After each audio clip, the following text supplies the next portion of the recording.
Segunda parte. Crisis internacional y nacional. En el año 1980 se manifestó una crisis económica internacional provocada, entre otros factores, por haberse generado con anterioridad en algunos países desarrollados una industria armamentista que, para vender su producción, propiciaron y propician en otros países conflictos y guerras internas o confrontaciones bélicas entre países, agravada por la rapiña, saqueo y acaparamiento especulador de materias primas y productos agropecuarios. Además, con el derrocamiento de los gobiernos que se oponían a estos intereses de países extranjeros, destructores de la ecología y causantes de la miseria. La solución consiste en que los países industrializados propicien entre ellos y los otros países subdesarrollados la unidad, seguridad pacífica, cooperación para el progreso mutuos, respeto entre los gobiernos y a la ecología universal, contribuir a la superación de los países subdesarrollados. Esto propicia oportunidades para todos, en especial para los países industrializados. Ellos se llevarán la parte de león. En la pobreza a todos nos va mal. Se requieren acciones semejantes a las iniciativas de Alemania con la Unión Europea en su momento. Las consecuencias de la crisis económicas iniciadas en los países industrializados como Estados Unidos y algunos europeos fue que los países en vías de desarrollo o subdesarrollados de Asia, África y en particular de América Latina padecieran varios problemas económicos, sociales y políticos que afectaron el sustento y la estabilidad de sus sociedades y gobiernos. Las cifras que a continuación se muestran comprueban lo anterior. El decremento del Producto Nacional Bruto Real, PNB, en los países industrializados en 1980 fue de 1.2% y bajó en 1982 a menos 0.5%. En Estados Unidos, en 1980 fue de menos 0.2% y en 1982 de menos 3%. En ambos años tuvo decrecimiento. En Europa, en 1980 fue del 1.4 y en 1982 fue de 1.5. Las exportaciones de los países en desarrollo no productores de petróleo en 1980, fundamentalmente de materias primas, fueron de 26% y bajaron en 1982 a 4.7%.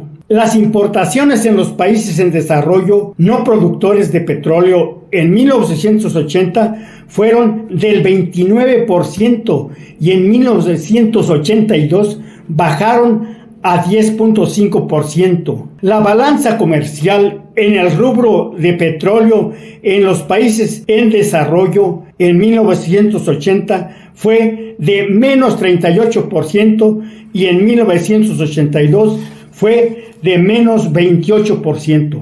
Los precios de productos básicos en países en desarrollo, el nominal en 1980 fue de 5.95% y subió en 1982 al 10%.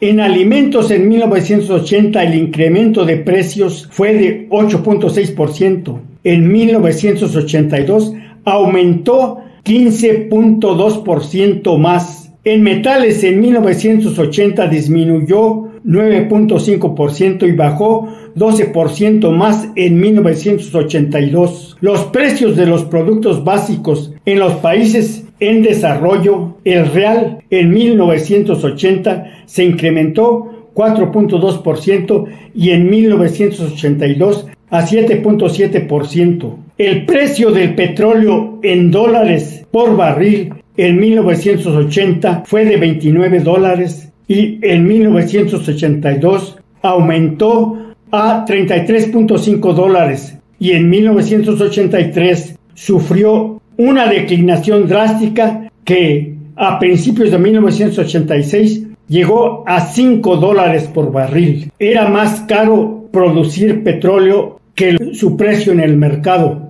La tasa de interés nominal en 1980 fue de 14% y en 1982 de 13.6%.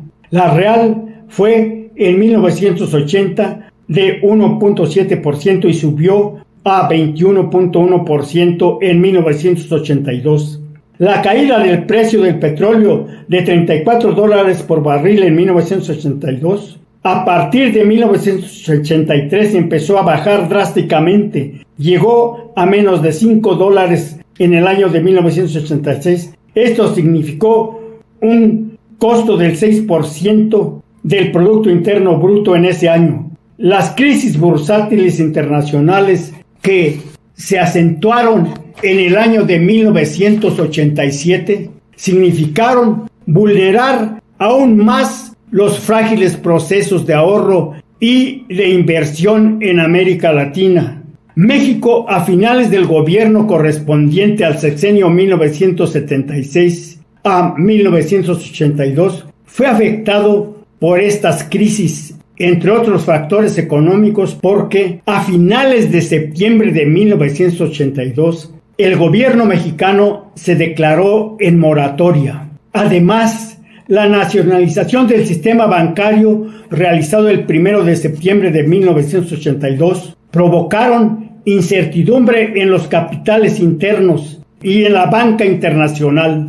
En octubre de ese mismo año se confiscaron a la banca nacionalizada $6,000 millones que contaban en caja. En 1992, a finales de octubre, el presidente en turno determina un control de cambios por la recesión económica y la inflación incontrolables.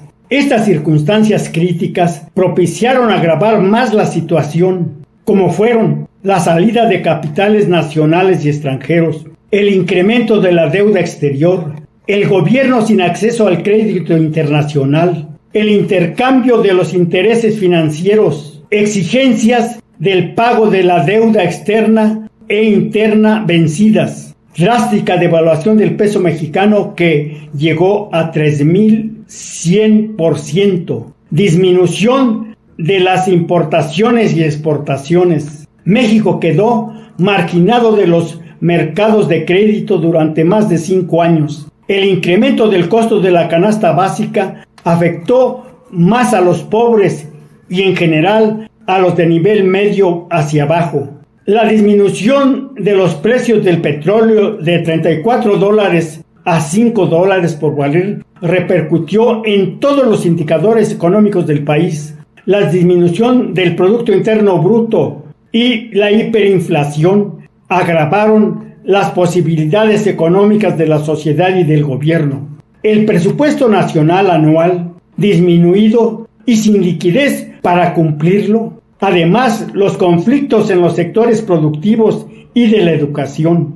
En los países latinoamericanos, esta crisis se prolongó desde el año 1980 hasta los años del 1990. En particular, los no productores de petróleo, en ellos fue más drástica esta crisis. Por lo anterior, en 1983, al inicio del sexenio del presidente Miguel de la Madrid, le entregaron una economía con los mayores índices deficitarios, provocados, entre otros agravantes, porque en 1981 se tenían deudas con bancos extranjeros que ascendieron a $86.4 mil millones. Para negociar el pago del servicio de esta deuda y poder superar otros problemas de la crisis económica, el gobierno del presidente de la Madrid dispuso de las reservas monetarias existentes en Banxico, quedando déficit de $11,600 millones. No solamente no alcanzó, sino quedó ese déficit.